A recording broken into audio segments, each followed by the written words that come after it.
이번 주부터는 겨울훈련 집회 3일 상하 메시지 1번이 시작됐습니다.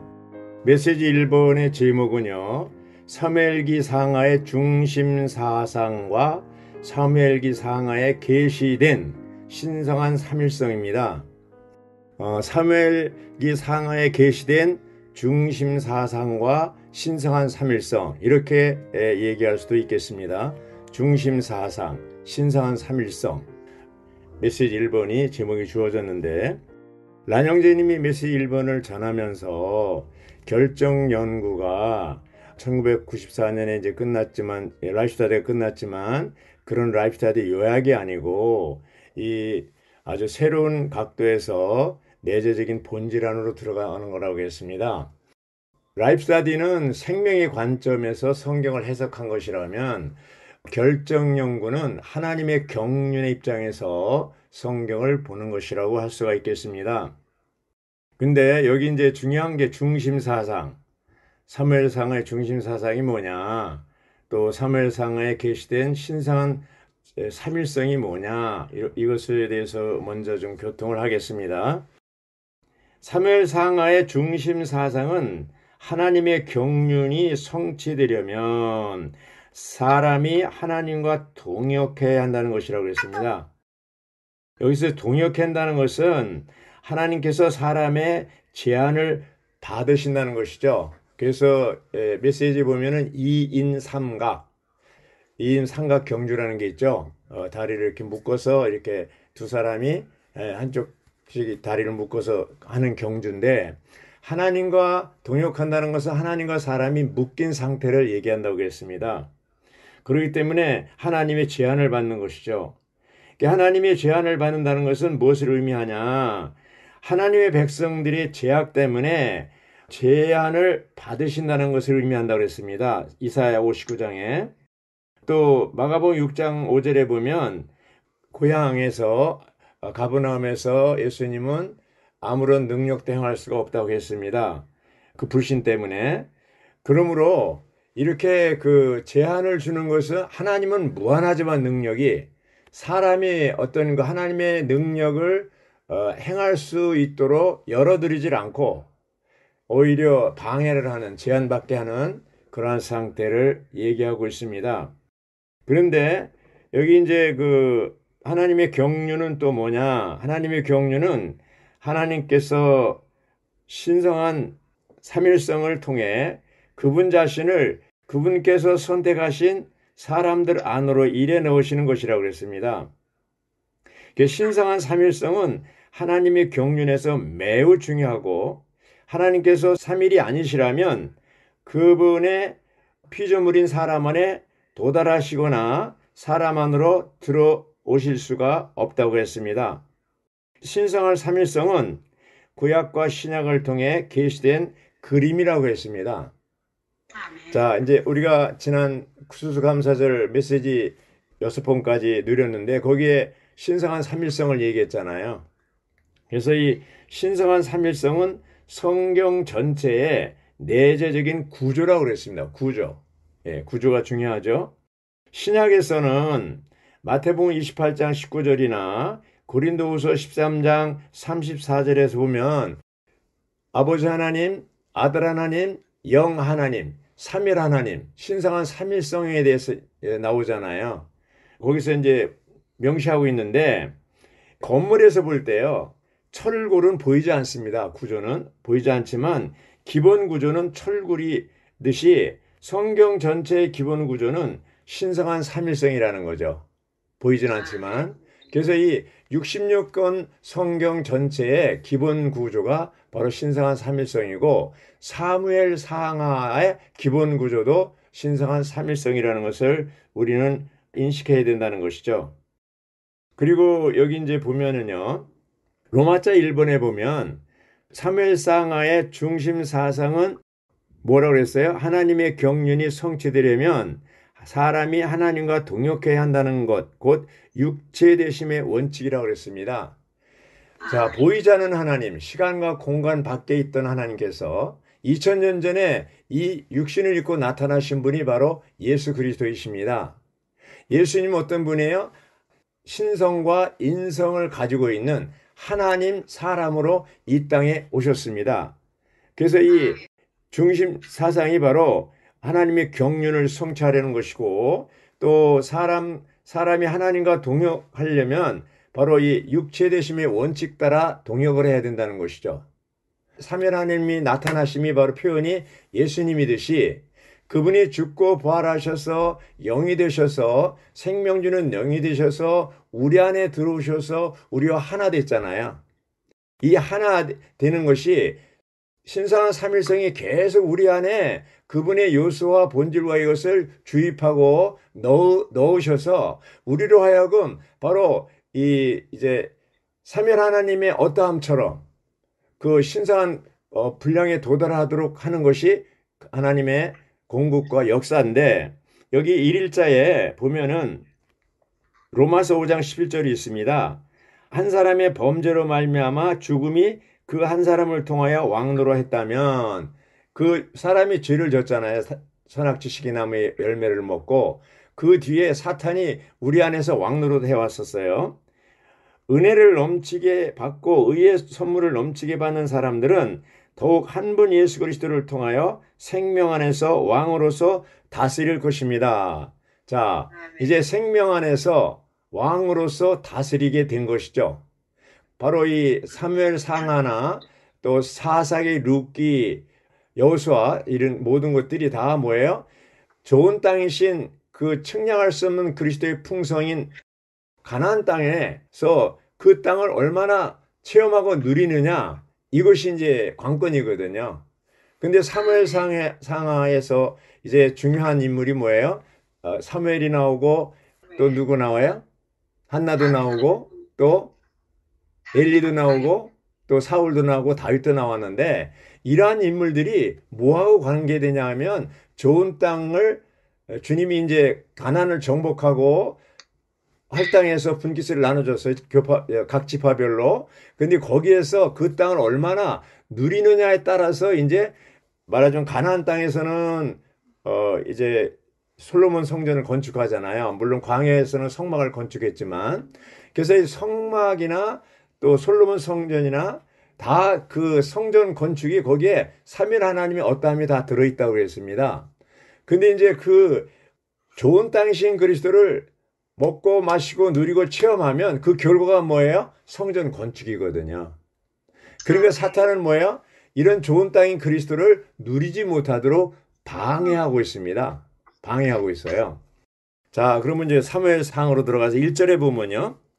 에브라임 산지 라마 다임 소빔 출신의 한 남자가 있었는데 이름은 엘가나였다. 그는 여로함의 아들이요 엘리후의 손자요 도후의 증손이요 수의 현손으로 에브라 사람이었다 그랬습니다. 여기에 누구예요? 라마 다임 소임인데 이것은 줄여서 라마라고 할 수 있어요. 라마. 그래서 이 사무엘은 라마에서 출생했고 나중에 라마에 죽습니다. 묻힙니다. 그런데 이제 사무엘은 어떤 사람이냐? 레위인으로 태어났고 또 한나의 헌신으로 나신인이 되었으며 제사장과 신원자와 사사가 된 사람이에요. 대단한 사람이죠. 그리고 고라의 후손이에요. 사무엘은. 이런 걸 볼 때 좀 아주 특별한 그런 사람이라고 볼 수 있는데, 이 사무엘이 어떻게 탄생하냐 하면 한나의 기도에 의해서 탄생하는데, 여기 1장 10절에 보면요. 한나는 혼이 괴로워 여호와께 기도하며 많이 울었다고 그랬습니다. 왜 많이 울었냐면 그 분인나 예, 아주 계속 괴롭히고 막 그러니까 혼이 괴롭고, 또 하나님께서 나에게 아들을 주시면이라는 하나님이 듣기 원하는 기도를 하게 된 것이죠. 11절에 보면 거기 1주 4일자 나오죠. 말씀이 11절에 보면 1장 11절입니다. 한나가 서원하여 말하였다. 오 만군의 여호와님, 만일 여호와께서 참으로 이 여종의 고통을 돌아보시고 저를 기억하시어 이 여종을 잊지 않으시고 이 여종에게 사내 아이를 주신다면, 아들을 주신다면, 한나의 기도입니다. 지금 그 아이의 일생을 여호와께 바치며, 아주 하나님이 듣기 좋은 기도입니다. 바치며 그의 머리에 삭도를 대지 않겠습니다. 나신이로서 드린다는 얘기죠. 근데 이렇게 한나가 계속 속으로 기도를 하고 있으니까 엘리가 오해를 해가지고 언제까지 14절에 언제까지 취해 있을 것입니까? 포도를 좀 그만 끊으시오. 이렇게 얘기한 거예요. 그러니까 이제 15절에서 한나가 아닙니다. 나의 주인님, 나는 영이 짓눌린 여자입니다. 포도주나 독한 술을 마신 것이 아니라 다만 여호와 앞에 내 혼을 쏟아내고 있었을 따름입니다. 이렇게 얘기한 거예요. 정말 한나는 사무치는 기도를 했고 때가 되자 20절에 한나가 임신해 아들을 낳고 내가 여호와께 그를 구하였다라고 하며 아이의 이름을 사무엘이라고 했습니다. 사무엘은 여호와께 구하다 그런 뜻이 아니겠습니까? 24절에 보면요. 한나는 24절이 여기 나오죠. 1조 5일에 나옵니다. 한나는 사무엘이 젖을 떼자마자 그를 데리고 올라갔습니다. 그러면 이스라엘 사람들이 젖 먹이는 기간이 한 3년 정도 된답니다. 그럼 젖을 떼자마자 데리고 왔다면 한 3살, 4살 정도 되겠죠. 만으로는 3살, 햇수는 한 4살 정도 될 거예요. 아주 어린아이죠. 어디로 왔냐면 한나는 실로에 있는 여호와의 집으로 사무엘을 데리고 갔습니다. 근데 그 라마에서 실로까지가 거리가 한 26km 정도 돼요. 가깝지도 않고 멀지도 않은 거리예요. 근데 어쨌든 한나는 그 실로에 가서 기도했고 오늘날로 따지면 교회 안에서 기도했고 그리고 이제 아들을 낳고 다시 실로에 가서 엘리에게 어린 사무엘을 맡깁니다. 그래서 엘리는 이제 그 실로에서 성소에서 성전 안에서 엘리의 도움을 받아서 이제 제사장으로서의 그 삶을 배우게 되는 것이죠. 할렐루야. 자, 근데 그 시대적인 배경을 보면요. 그 시대에 사무엘이 이제 막 태어나고 이런 그 시대적인 배경은 굉장히 어두웠습니다. 어둡고 사사 시대가 이제 막 끝나는 그런 이짝이 있는데 그 사사기 21장 25절에 보면요. 그 당시 이스라엘 가운데 왕이 없었다. 사람들은 저마다 자기가 보기에 옳은 대로 하였다. 이렇게 되어 있습니다. 이게 마지막 절이에요. 사사기에. 그런 사사기를 끝내는 것이 이제 사무엘 하는 일인데 그 시대에 이제 누가 이스라엘을 괴롭혔냐 하면 블레셋 사람들이에요. 블레셋 사람들은 가나안에 살고 있던 그 종족 7족속이 아니에요. 블레셋은 에게로부터 해양 민족이에요. 배를 타고 와서 가나안 땅에 와서 가나안을 정복하려고 하는 무리, 전부 차지하려고 그러는 무리들이에요. 그래서 이제 필연적으로 이제 이스라엘과 부딪히게 되죠. 결국은 나중에 사장에 보면 법궤를 뺏기잖아요. 블레셋 사람들에게. 뺏기게 되고 그 엘리 두 아들도 죽게 되고 막 이런 사건이 터지고 그 소식을 들은 엘리가 이제 또 뒤로 넘어 죽고 이런 비참한 그런 상황에 있는 때예요. 그때 이제 한나의 기도로 사무엘이 나타났고 출생됐고 사무엘에게 이제 바튼 토치가 됐는데 자 7장에서 보면요 놀라운 일이 많이 벌어져요. 7장에 사무엘이요 온 이스라엘 사람들에게 모여라 실로에다 오라고 그랬습니다. 3절에 보면 사무엘이 이스라엘 온 집에 말하였다. 만일 여러분이 마음을 다하여 여호와께 돌아오고자 한다면 여러분 가운데 이방 신들과 아스타롯을 제거하고 여신이죠. 여러분의 마음을 여호와께 두며 오직 그분만을 섬기십시오. 그러면 그분께서 여러분을 블레셋 족속의 손에서 건져내실 것입니다. 이렇게 얘기했습니다. 그러자 이스라엘 자손이 바알들과 아스타롯을 제거하고 오직 여호와만을 섬겼다고 그랬고요. 사무엘이 말하였다. 온 이스라엘을 미스바에 모이게 하십시오. 내가 여러분을 위하여 여호와께 기도할 것입니다. 자, 6절 그들은 미스바에 모여 물을 길러다가 여호와 앞에 쏟고 그날 금식하였다. 그리고 그곳에서 우리가 여호와께 죄를 지었습니다라고 말하였다. 사무엘은 미스바에서 이스라엘 자손의 사사로 있었다. 7절 그때 블레셋 족속은 이스라엘 자손이 미스바에 모였다는 소식을 들었다. 그래서 블레셋 군주들이 이스라엘을 치러 올라왔다. 철기군을 가지고 있어요. 이 사람들은. 이스라엘 자손은 이 말을 듣고 블레셋 족속을 어떻게 해요? 두려워하였다고 그랬습니다. 인간 대 싸우면 게임이 안 됩니다.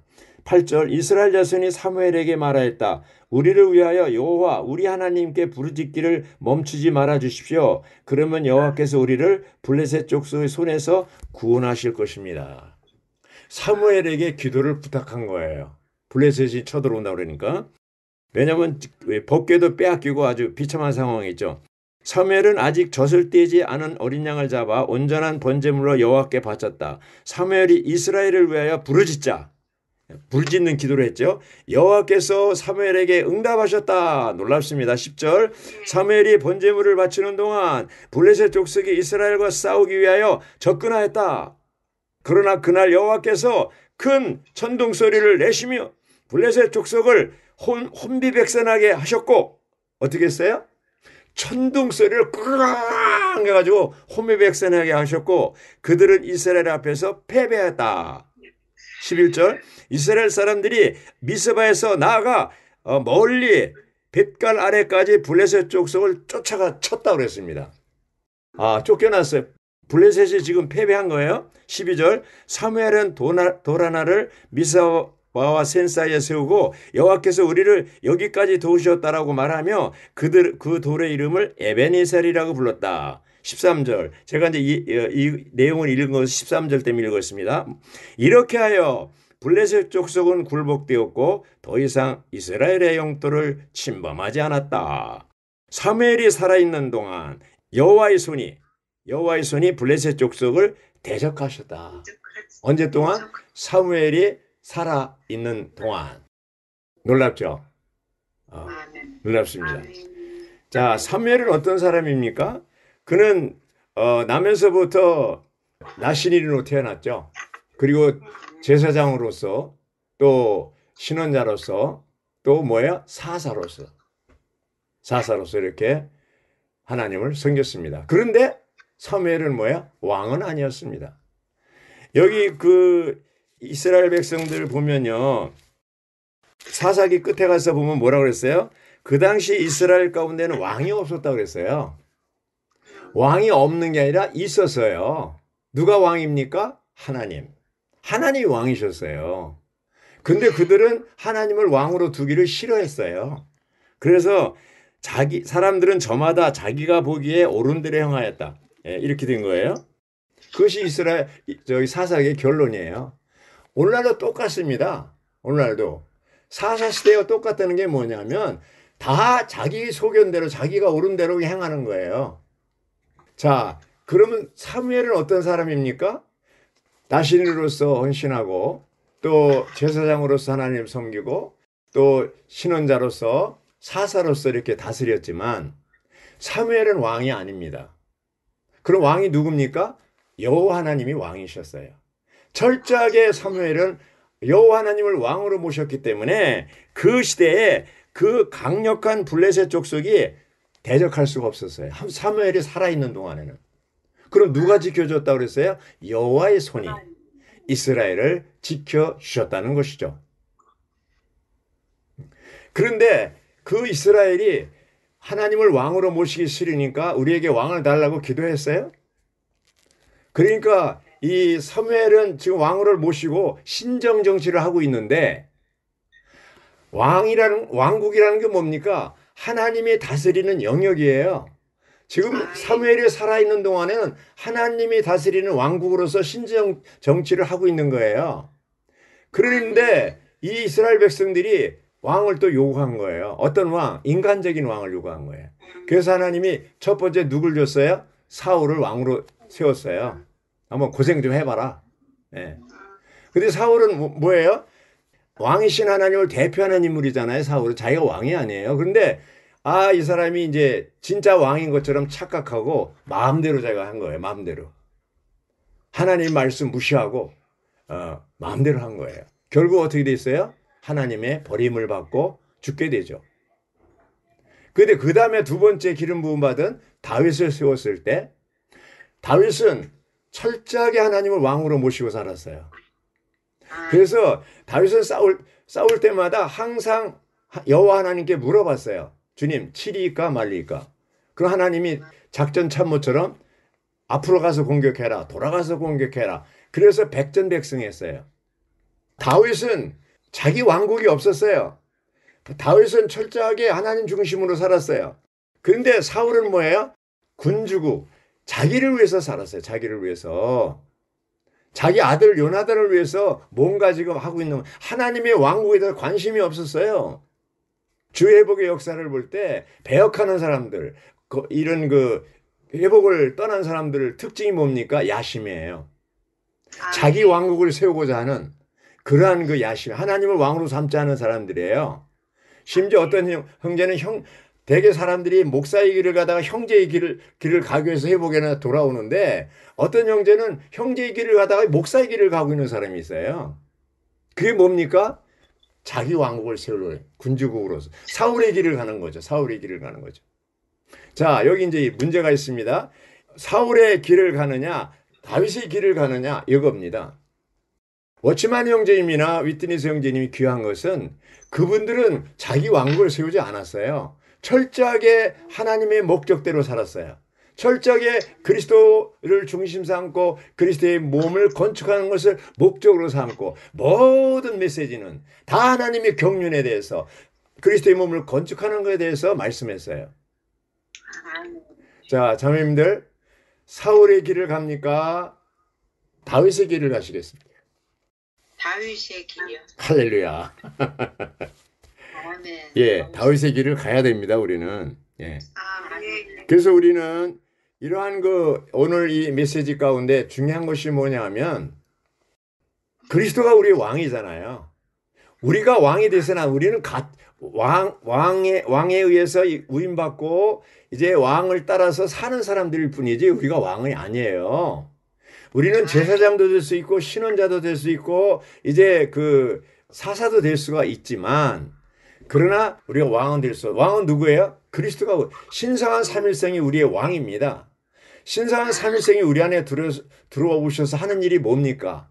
우리로 하여금 왕 노릇하게 우리에게 끊임없이 생명을 공급해서 생명을 자라게 하는데 어느 정도까지 자라게 하냐면 여기 로마서 5장 21절에 있는 것처럼 죄가 죽음 안에서 왕 노릇한 것 같이 은혜도 의를 통하여 왕으로서 다스려 우리 주 예수 그리스도를 통하여 영원한 생명에 이르게 하려는 것입니다. 그렇죠? 17절에도 뭐예요? 예수 그리스도를 통하여 생명 안에서 왕으로서 다스릴 것입니다. 이게 왕으로서 다스릴 그 정도까지 신성한 삼일성이 우리를 도와서 자라게 하고 있는 것입니다.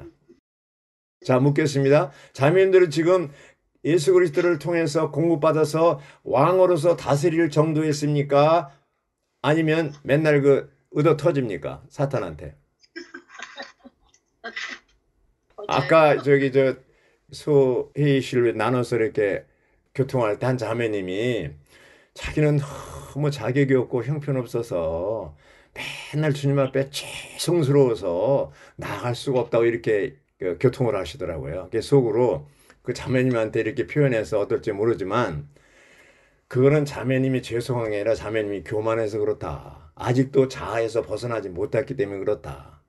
진짜 바울처럼 내가 약할 그때 하나님의 강함이 나타나는 것이지 중요한 건 뭐냐 하면 하나님께 나가기가 죄송한 게 아니고 병을 고치고 병원 가는 게 아니잖아요. 병원 가서 병을 고치듯이 하나님께 나아가야 고칠 수 있는 거고 하나님께 나아가야 왕이신 그리스도에 의해서 우리도 함께 공동 왕 노릇하는 거예요. 아까 2인 삼각경기라고 그랬잖아요. 하나님이 우리를 제한받고 우리도 제한받는다고 그랬잖아요. 하나님께 묶여 있다고 그랬잖아요. 우리가 동역한다는 것이. 그게 뭡니까? 동역하고 묶여 있다는 게 뭐예요? 하나님과 함께 움직여야 되는 거예요. 그렇기 때문에 우리의 상태를 보면 안 돼요. 우리 상태 보면 안 되고 이 하나님의 경륜, 이러한 신성한 삼일성에 의해서 우리에게 공급되는 이 놀라운 것을 그 이상을 봐야 돼요. 신성한 삼일성에 대한 이상을 봐야 돼. 주님, 나는 할 수 있지만 할 수 없지만 하나님은 하실 수가 있습니다. 이렇게 해야 되는 거예요. 그게 믿음이고 그럴 때 우리는 어떻게 돼요? 환경을 이길 수가 있어요. 며칠 전에도 아주 이상한 일이 저한테 또 벌어졌어요. 아주 억울한 일이에요, 저한테. 그런데 하여튼 막 사건이 터져가지고 이상한 일이 벌어졌는데 그때 제가 딱 주님한테 그랬어요. 주님, 악한 자가 이렇게 공격하는 것 같은데요. 같은 데가 아니라 공격하는데요. 이런 때 어떻게 했으면 좋겠습니까? 이렇게 물어봤어요. 기도해라. 그래서 주 이름을 부르고 그 문제를 놓고 기도를 했습니다. 근데 이상하게 없어져 버렸어요. 구름이 사라진 것처럼 없어져 버렸어요. 그러니까 우리에게 환경이 오는 게 그게 진짜 저기가 아니에요. 하나의 그 사탄이 이렇게 막 가면을 쓰고 나타난 거예요. 아멘. 네. 자, 블레셋 군대가 지금 쳐들어왔잖아. 이제 철기군이잖아요. 아주 강력한 군대를 가진 블레셋 사람들이 쳐들어오니까 이스라엘 사람들이 두려워했다고 그랬어요. 그러니까 자기들이 기도를 안 하고 사실 자기들도 기도해야 되는데 사무엘한테 이제 부탁하잖아요. 왜냐하면 사무엘이 기도가 잘 들어준다는 걸 알기 때문에. 그래서 이제 기도를 했더니 어떻게 됐어요? 천둥번개를 쳐가지고 우렁탕탕 해가지고 이 혼비백산에서 도망갔다고 그랬어요. 승리했잖아요.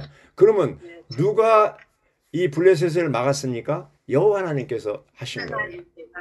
우리 안에 들어오시니 왕이신 그리스도는 신성한 삼일성 왕이신 그리스도는 우리의 모든 환경이 올 때마다 블레셋이 올 때마다 우리가 그분에게 기도할 때 다 해결해 주셔요.